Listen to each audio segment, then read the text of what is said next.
ভৈভব সূর্যবংশী এবারে আইপিএল যেন তার নামে লিপিবদ্ধ করা হয়ে গেছে।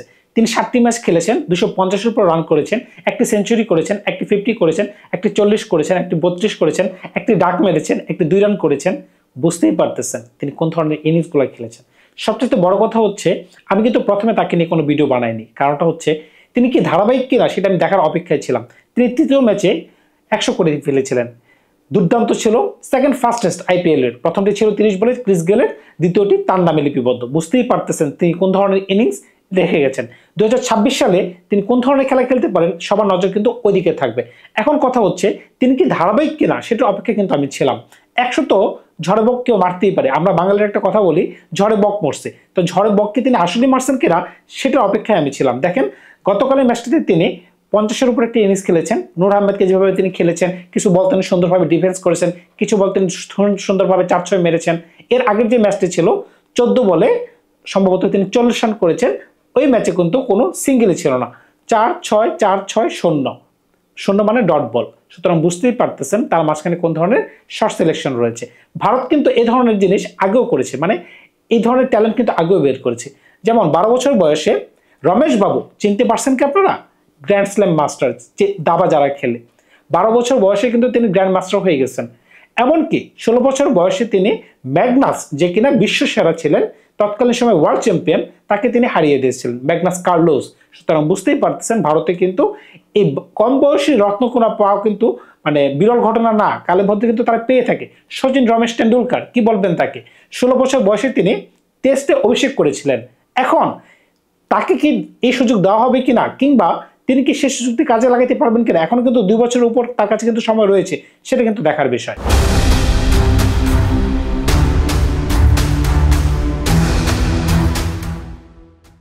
সচিন যখন ক্রিকেট খেলা শুরু করেছিল তখন হয়তোবা 16 বছর বয়সে টেস্ট ক্রিকেটের প্রচলনটা বেশি ছিল, ওডিআই ক্রিকেটও ততটা ছিল না, টি-20 নাম গন্ধই নাই। সুতরাং বুঝতেই পারতেছেন হয়তোবা ভৈরব সূর্যবংশীকে আমরা আগামী 2 বছরের মাঝখানে ভারতীয় জাতীয় দলে দেখতে পাবো। এমনকি আমি আশা করতেছি সে তার আশানুরূপ প্রতিফলন দিতে পারবে। তার যে ব্যাটিং স্টাইল, যেভাবে তিনি 4-6 মারতে পারেন, যেভাবে বিগ হিটিং করতে পারেন, দুর্দান্ত। কিন্তু এখন এই ছেলেটিকে যদি যত দ্রুত আনা যাবে তত দ্রুত তিনি ভালো রেজাল্ট করতে পারবে। কিন্তু এখানে কিন্তু একটা সংখ্যা রেখে যায়। সংখ্যাটা কি আপনারা জানেন? বিসিসিআই যদি তাকে ক্যাপ দিয়ে দেয় এবং তিনি যদি মাঠে নেমে পড়েন, আবার তিনি যদি ফ্লপ হয়ে যান, তাহলে কিন্তু তার ক্যারিয়ার শেষ হয়ে যেতে পারে। একটা উদাহরণ শুধু আপনাদেরকে দিচ্ছি, উমরান মালিক। আজ থেকে 4-5 বছর আগে কিন্তু তিনি জম্মু ও কাশ্মীরের এবং ইন্ডিয়ার সবচেয়ে বেশি দ্রুতগামী বলার ছিলেন। 150-এর গতির উপরে তিনি বোলিং করতে পারতেন, 152, 153, 155। উমরান মালিকের কথা আমি বলতেছিলাম। সমগ্র বিশ্ব কিন্তু বলতেছে যে ইন্ডিয়া একটা বলার পাইছে যে কিনা শোয়েব আখতারের রেকর্ড ভেঙে দিতে পারবে। এটা কিন্তু একটা বোল্ড স্টেটমেন্ট ছিল। সুতরাং বুঝতেই পারতেছেন এই ধরনের স্টেটমেন্ট দেওয়ার পরে আজকে আপনি খেয়াল করেন 3 থেকে 4 বছরের মাঝখানে তিনি আইপিএলই খেলতে পারতেছেন না, ইনজুরির সমস্যা।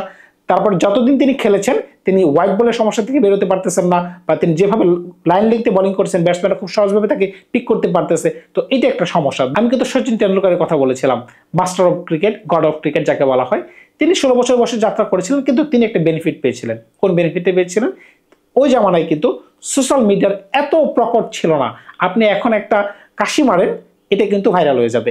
কিন্তু তার আমলটাতে কিন্তু তিনি কুল কাম অবস্থায় কি করতেছিলেন কেউ জানতো না। তিনি কিভাবে প্র্যাকটিস করতেছেন, কিভাবে কি করতেছেন, এটা মানুষ নিয়ে এত হট্টগোল ছিল না। কিন্তু এখন ভৈরব সূর্যবংশী যদি একটা কাশিও দেয়, সেটা কিন্তু সারা দুনিয়ার মানুষ জেনে যাবে। এটা একটা বড় সমস্যা। তাকে যদি সোশ্যাল মিডিয়া থেকে একটু দূরে রাখা যায় এবং তার কর্মকাণ্ড যদি সোশ্যাল মিডিয়াতে কম ভাইরাল হয় বা কম যায়, তখন কিন্তু তার আগানোটা পসিবল বেশি হবে। ধরেন তার একটা বাজে সময় আসতেই পারে, যেমন ইন্ডিয়াতে কিন্তু আরেকজন খেলোয়াড় যার নাম হচ্ছে পৃথ্বী শ, তাকে নিয়ে কিন্তু আজ থেকে 12 বছর বা 14 বছর আগেই কিন্তু হাইপ চলে আসছিল যে নেক্সট সচিন টেন্ডুলকার। কিন্তু অতিরিক্ত হাইপের কারণে কিন্তু তিনি হারিয়ে গেছেন। আমরা চাই না ভৈরব সূর্যবংশী অতিরিক্ত হাইপের কারণে তিনি হারিয়ে যান। এই জিনিসটা যেন ভারতীয় ক্রিকেট বোর্ড এবং সমস্ত যারা ক্রিকেটকে ভালোবাসেন, অন্তত আমি তাদের কাছে রিকোয়েস্ট জানাতে চাই যেন আপনারা উচ্চবিলাসী না হয়ে এমন কিছু করবেন না যাকে পৃথ্বী শর মতো তার ক্যারিয়ারটা নষ্ট হয়ে যায়। পৃথ্বী শর এখনো বয়স কম, আমি এখনো আশা করতেছি তিনি যেন কামব্যাক করতে পারেন এবং স্ট্রংলি কামব্যাক করেন। তিনি এখনো 10 বছর থেকে 12 বছর ক্রিকেট খেলার মতো যোগ্যতা রাখেন। আপনি খেয়াল করে থাকেন অস্ট্রেলিয়াতে ম্যাথু হ্যাডেন 30-এর পরে যেয়ে তিনি যাত্রা শুরু করছেন অস্ট্রেলিয়া দলে। তিনি এখন অস্ট্রেলিয়ার দলের কেন সারা বিশ্বের ক্রিকেটের লিজেন্ড। সুতরাং বুঝতেই পারতেছেন বয়স কোনো বিষয় না। শুধু একাই না, তিনি একাই না, ম্যাথু হ্যাডেন একাই না, মাইক হাসি সম্ভবত 33-34 বছরে যাত্রা শুরু করেছিলেন, 40-41 বছর পর্যন্ত খেলেছিলেন। সুতরাং বুঝতেই পারতেছেন এজ ডাজন্ট ম্যাটার। তো এখন যেহেতু 16 বছর বয়সের আগে তিনি ডেবু করার একটা সুযোগ রয়েছে, এটা একটা বিরাট অপরচুনিটি।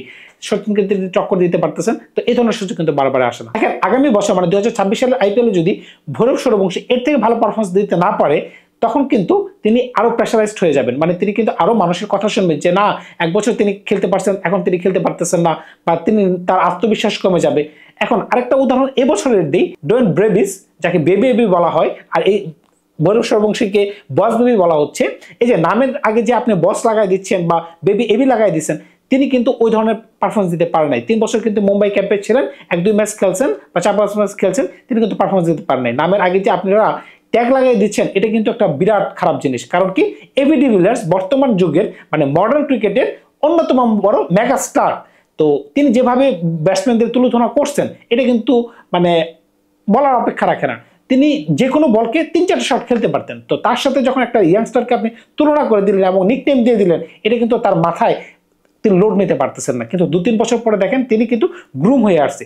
চেন্নাই রিপ্লেসমেন্ট প্লেয়ার হিসেবে তিনি আসছেন, কিন্তু তিনি যেভাবে খেলাগুলোকে অ্যাডপ্ট করে নিয়েছেন, দুর্দান্ত। কিন্তু তার যে পাওয়ার হিটিং, যেভাবে তিনি ব্লক করতেছেন, যেভাবে তিনি খেলাটাকে সামনে এগিয়ে নিতেছেন, আমার মনে হচ্ছে তিনি এতদিন ম্যাচিউর হয়ে আসছেন। এখন ভৈরব সূর্যবংশীকে কি সেই সময়টাকে দেওয়া হবে কিনা, দেওয়া কি উচিত হবে কিনা, তাকে ইমিডিয়েটলি মানে এই অল্প বয়সে তাকে জাতীয় দলে ঢুকিয়ে দেওয়া হবে এবং তিনি কি সেই প্রেশারটা নিতে পারবেন কিনা এবং পারফরমেন্স দিতে পারবেন কিনা, সেটা হচ্ছে চিন্তার বিষয়। এখন ভৈরব সূর্যবংশী আর সচিন টেন্ডুলকারকে এক জিনিস না, মোটেই এক জিনিস না। সচিন খুবই টেকনিক্যালি সাউন্ড প্লেয়ার ছিলেন, তিনি খুবই ধৈর্যের মানুষ ছিলেন। 24 বছর তিনি ভারতকে তিনি সার্ভিস দিয়ে গেছেন। এখন দেখা যাক তিনি যদি আর 2-1 বছর আইপিএল ধারাবাহিকভাবে পারফরমেন্স দিতে পারেন, তো নিঃসন্দেহে তিনি জাতীয় দলে ঢুকে যাবেন, এই ব্যাপারে কোনো সন্দেহ নেই। অন্তত টি20 ফরম্যাটে হলেও তাকে সুযোগ দেওয়া হবে, এই ব্যাপারটি আপনারা লিখে রাখতে পারেন। দেখেন এবারে টুর্নামেন্টটি শুরু হওয়ার আগে মানে 2025 আইপিএলটি শুরু হওয়ার আগে কিন্তু ভারত কিন্তু কি করেছিল, মানে বিসিসিআই কি করেছিল, ড্রিম ইলেভেনের যে একটা অ্যাড তারা করেছিল, মিস্টার ধোনি মানে MS ধোনি আর সঞ্জু স্যামসন বলেছিল ধোনিকে, মানে মজার ছলে আপনি অ্যাডটার কথা আমি বলতেছিলাম যে আপনি রিটায়ারমেন্টের আগে কিন্তু এই ছেলে কাপ নিয়ে যাবে। না, ধোনি তাকে বলতেছে যে শুনলাম তোমার দলে নাকি একটা 14 বছরের ছেলে আছে, নাকি 13 বছরের ছেলে আছে। তখন উত্তরে তিনি বললেন যে হ্যাঁ আমার দলে তো আছে, সম্ভবত তিনি আপনার রিটায়ারমেন্টের আগে একটি কাপ নিয়ে যাবেন।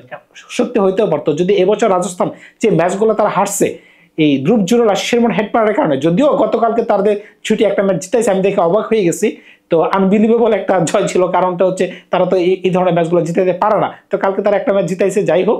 তো যদি ওই ক্লোজ ম্যাচগুলো 4-5টা ম্যাচ যদি না হারতো, এমনও হইতে পারতো যে রাজস্থান প্লেঅফসে চলে গেছে। প্লেঅফসে কি হইতে পারে সেটা কিন্তু আমরা কেউ জানি না। তো ওই বিজ্ঞাপনের কথা কিন্তু সত্য হয়ে যেতে পারতো যে ধোনির রিটায়ারমেন্টের আগে এই ছেলে কিন্তু একটি কাপ যদি নিতে পারতো, অস্বাভাবিক কিছুই না। তা এখন এই ছেলেটিকে আপনারা কোনভাবে দেখতে চাচ্ছেন? আমি দেখতে চাচ্ছি অন্তত 2টা বছর তিনি ভালোভাবে খেলুক, মানে ভালোভাবে খেলতে মানে কি অন্তত জাতীয় দলের প্রেসার যেন তাকে না দেওয়া হয়। তিনি কিন্তু আন্ডার-19 অস্ট্রেলিয়ার বিপক্ষে সেঞ্চুরি করেছেন, এশিয়া কাপ খেলেছেন আন্ডার-19, সুতরাং বুঝতেই পারতেছেন তার কিন্তু ইন্টারন্যাশনাল ফরম্যাটের প্লেয়ারদের মতো খেলার অভিজ্ঞতা রয়েছে, মানে দেশের বাইরে তিনি খেলেছেন। সুতরাং বুঝতেই পারতেছেন তাকে যদি সুযোগ দেওয়া হয়, গ্রুম করা হয়, তাহলে কিন্তু তিনি দুর্দান্ত ফাইন্ড হইতে পারে। ভৈরব সূর্যবংশী যে বস বেবি বলা হচ্ছে, তিনি কি আসলে বস হইতে পারে কিনা, তিনি কি সচিনের মতো রেকর্ডটি ভাঙতে পারে কিনা, 16 বছর বয়সে তিনি কি তার টেস্ট ডেবিউ কিংবা ওডিআই ডেবিউ কিংবা টি20 ডেবিউ করতে পারে কিনা, সেটা সময়ের অপেক্ষা মাত্র। তো ধন্যবাদ সবাইকে, ভালো থাকবেন আপনারা। তার জন্য রইল অফুরন্ত শুভকামনা, কারণ এই ধরনের ট্যালেন্ট কিন্তু বলে কই আসে না, এগুলো কালে বদলে আসে। তো একটা জিনিসের চিন্তা করবেন, আপনার আশেপাশে 13 বছরের বা 14 বছরের ছেলেটি কি করতেছে আজকে, আর ভৈরব সূর্যবংশী কি করতেছে, একটু ডানে বামে তাকান, তাহলে কিন্তু আপনাদের ব্রেনটা খুলে যাবে। অন্তত আপনারা বুঝতে পারবেন যে এই ছেলেটা কোথায় আছে। আর আপনার বাড়ির পাশে, আমার বাড়ির পাশে, আমার ভাই, আপনার ভাই বা আপনার ছেলে, আমার ছেলে কোন পজিশনে আছে। কারণ 14 বছর বয়স, ধরে নিলাম আরো 2 বছর বেশি, 16 বছর বয়স, কিন্তু ওই বয়সে আপনার ভাই, আমার ভাই কোথায় আছে আর ওই ছেলেটি কোথায় আছে, তাইলেই কিন্তু আপনি প্রমাণিত হয়ে যাবেন যে তিনি কোথায় আছেন। তো তার জন্য অসংখ্য শুভকামনা, তিনি যেন সঠিকভাবে গাইডলাইন পায়। রাহুল দ্রাবিড় যেহেতু তিনি তার মেন্টর, বর্তমানে তার যে বর্তমান কোচ রয়েছেন তাদের উচিত হবে, বিহারের উচিত হবে তাকে সুন্দরভাবে গাইডলাইন করা, এবং 2 বছরের মাঝখানে বিসিসিআইয়ের উচিত হবে অন্তত তাকে জাতীয় দলে প্রেরণ করা। কিন্তু তার আগে তার টেকনিক্যাল যে ধরনের সমস্যাগুলো রয়েছে সেগুলোর জন্য সমস্যার সমাধান করে বিদায় নিলাম আজকে। তার জন্য অনেক অনেক শুভকামনা, ভালো থাকবেন আপনারা।